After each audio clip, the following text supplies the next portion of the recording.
Selamat datang di dunia kerja baru, di mana hierarki kaku bertemu dengan fleksibilitas tanpa batas, di mana loyalitas diukur bukan dari lama bekerja, tetapi dari seberapa besar dampak yang diberikan. Ini bukan lagi tentang perbedaan generasi biasa, ini tentang benturan nilai, filosofi, dan makna kerja itu sendiri. Dan di tengah gelombang perubahan ini, generasi Z bukan sekedar pemain baru, mereka adalah agen transformasi. Siapakah generasi Z itu sendiri? Generasi Z ialah mereka yang lahir antara pertengahan 1990-an hingga awal 2010-an. Generasi pertama yang sejak lahir telah terkoneksi secara digital ini telah tumbuh menyaksikan krisis ekonomi, perubahan iklim, dan tekanan kesehatan mental yang melanda generasi sebelumnya. Mereka bukan milenial versi muda. Mereka adalah produk zaman yang berbeda, lebih pragmatis, lebih sadar nilai, dan lebih berani mempertanyakan status quo.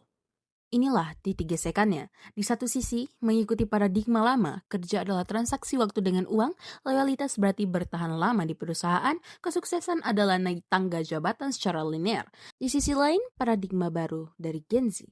Kerja adalah ekspresi identitas, loyalitas berarti sejalan dengan nilai perusahaan, kesuksesan adalah portofolio pengalaman yang bermakna. Menurut survei Deloitte Global 2023, hampir 50% Gen Z menolak pekerjaan yang bertentangan dengan nilai pribadi mereka. Lebih dari setengahnya siap meninggalkan peran dalam 2 tahun jika tidak ada perkembangan. Lalu, apa yang sebenarnya mereka cari? Pertama, fleksibilitas dan otonomi. Bagi mereka, produktivitas diukur dari output, bukan kehadiran fisik. Riset Gartner menyebut, organisasi yang berikan otonomi tinggi mengalami peningkatan 11% dalam retensi karyawan muda. Kedua, pertumbuhan yang cepat dan jelas. Mereka ingin stretch assignment, tugas yang mendorong mereka cepat keluar dari zona nyaman. Sistem promosi berbasis senioritas terasa seperti penjara bagi mereka. Ketiga, kesejahteraan mental yang nyata. Bagi Gen Z, burnout bukan simbol kerja keras, melainkan kegagalan sistem. Mereka mengharapkan lingkungan kerja yang aman secara psikologis dengan dukungan yang konkret. Lalu, bagaimana cara para pemimpin perusahaan harus mengubah tata cara dan kebijakan perusahaannya? Jika ingin tetap relevan, para pemimpin dari perusahaan harus berevolusi.